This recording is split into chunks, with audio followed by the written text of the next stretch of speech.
కార పంజరుషుకి ముపనిషదు ధ్యాన కేలి కలకంఠీం అని బాలా త్రిపుర సుందరి దేవిని ప్రార్థిస్తే అజ్ఞానం పటాపంచలైపోతుంది. శరన్నవరాత్రుల్లో మొదటి రోజు అమ్మవారు శ్రీ బాలా త్రిపుర సుందరి దేవిగా మన ఉభయ రాష్ట్రాల్లోని భక్తులకి దర్శనమిస్తారు. సమస్త దేవి మంత్రంలోకెల్లా ఈ బాల మంత్రం మహిమాన్వితమైనది. అందుకే శ్రీ విద్యోపాసకులు మొదటగా బాలమంత్రాన్నే ఉపదేశిస్తారు.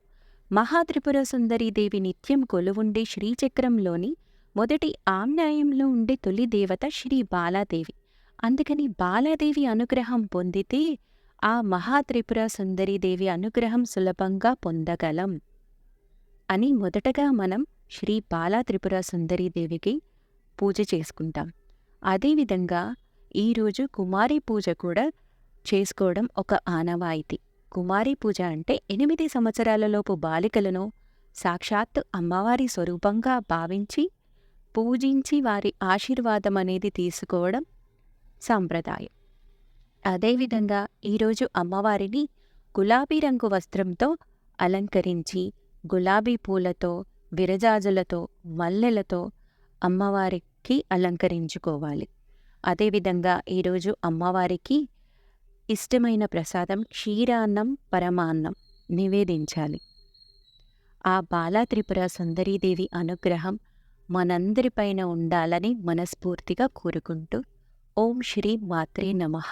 వందే వాంఛితలాభాయ చంద్రార్థకృత శేఖరాం వృషారూఢం శూలధరాం శైలపుత్రిం యశస్వినిం. ఉత్తర భారతదేశంలో నవరాత్రుల మొదటి రోజు అమ్మవారు త్రిశూలధారిణి అయిన హిమవంతుని కుమార్తెగా శైలపుత్రిగా నంది వాహనంపై భక్తులకు దర్శనమిస్తుంది. ఈరోజు అమ్మవారు తెలుపు వర్ణము కలిగినటువంటి వస్త్రంతోనూ అలాగే సువాసనాభరితమైనటువంటి పుష్పాలతోని అలంకరణ చేస్తారు. ఈరోజు అమ్మవారికి స్వచ్ఛమైన నెయ్యిని నైవేద్యంగా అందిస్తారు. అదేవిధంగా బాలా త్రిపుర సుందరి అమ్మవారి స్తోత్ర పారాయణం కూడా చేస్తూ ఉంటారు. ఈరోజు అమ్మవారిని పూజించడం ద్వారా సకల శక్తి సామర్థ్యాలను, యశస్సును అందిస్తుంది. అదేవిధంగా శత్రుబాధలు, రుణబాధలు అన్నీ కూడా తొలగిపోతాయి అని ప్రజల నమ్మకం. ఉత్తర భారతదేశంలోని శైలపుత్రి అమ్మవారు, దక్షిణ భారతదేశంలోని బాలా త్రిపుర సుందరి అమ్మవారు. ప్రాంతాలు వేరైనా, భాషలు వేరైనా, అమ్మవారి రూపాలు, అమ్మవారి నామాలు వేరైనా కూడా అమ్మ అందరికీ అమ్మే.